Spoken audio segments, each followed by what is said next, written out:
izosigara inyuma kuko umwaka uheze uburyo yarose itabukoresheje bwose babugwijijwe n'ubusa. Mu 2025 nico tuba twawise yuko uzora umwaka wa mbere ugana mu 2026.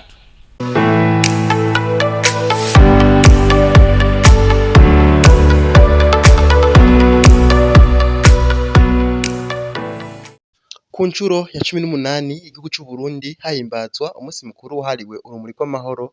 Inyuma ya defile ndende umukuru w'igihugu yaganiriye na zimwe mu ndongozi, yongera aganira n'abanyagihugu abibutsa yuko ariko kanya ko gukora, ariko kanya ko kwiva inyuma kugira ngo duhangane n'ayambona kazoza 2040 igihugu cifashe 2060 igihugu giteye imbere. Indongozi yadisavye gukora atabunebwe, yasavye gukora zivuye inyuma kugira ngo 2025 ize kuba intango nziza yo kwitegurira imbona kazoza ya 2040 igihugu cifashe 2060 igihugu giteye imbere. Kurikirana ijambo ry'umukuru w'igihugu cyacu Evariste Ndayishimiye. Dushaka yuko uno munsi abari mu ntara z'iki gihe banywana n'izindi ntara bagiye hamwe kugira bagire urunani. Dushaka mwiga kunywana. Tangura rero ya migambi y'iterambere muri kumwe mwese. Ururumuri kujya mu ruhanahana niko muzamuriko muranywana mushira hamwe ya migambi y'iterambere. Nuko guhera mu mwaka uza duhereje amatora ntituzoba tugikora muri ya nkoro ya kera. Tuzoba dutanguye bishasha. Kugira rero ntitwigere duhagarara ikivi gihikindi mu makomine yose y'igihugu cyacu uko ari 118 bose barafise imigambi y'iterambere ya komine. Kijya gitabo c'imigambi y'iterambere ya komine dushaka yuko no munsi rero abasitanteri bagiye hamwe, amakomine yagiye hamwe, bijya bitabo mu bishire hamwe kibi gitabo kimwe c'imigambi y'iterambere ya komine izoba yagutse.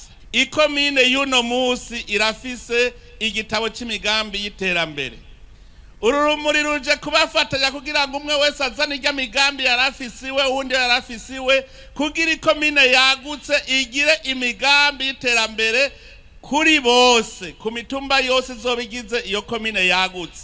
Aha rero ba musitanteri mu vyumve, bagize inama za komine mu vyumve, aha tuje kubakabura kugira ngo hazihagire mu 2025 mufise igitabo c'imigambi y'iterambere ya komine yagutse. Iyo migambi kazobigizwe n'imigambi yose y'amakomine y'uno munsi.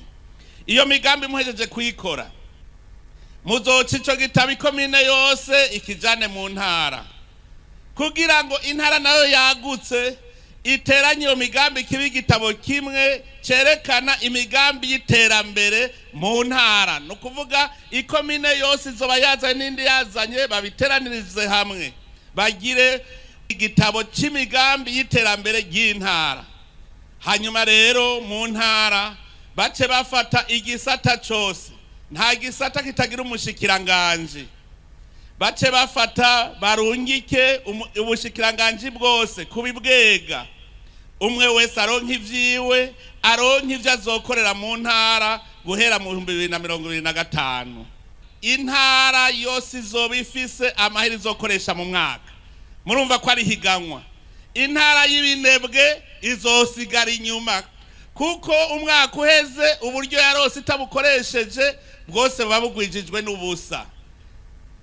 Mu 2025 nico tuba twawise yuko uzora umwaka wa mbere ugana mu 2026. Hamwe twokorana umwete dushobora guca dushika mu 2026 tukiri mu 2035 mbere. None rero ururumuri ruje kugira ngo rubanywanishe ikomine ku ikomine, intara ku ntara kugira ngo ruze ruheze kuzunguruka intara zamaze kunywana neza, musigaye mushira imitwe hamwe mutunganya imigambi y'iterambere.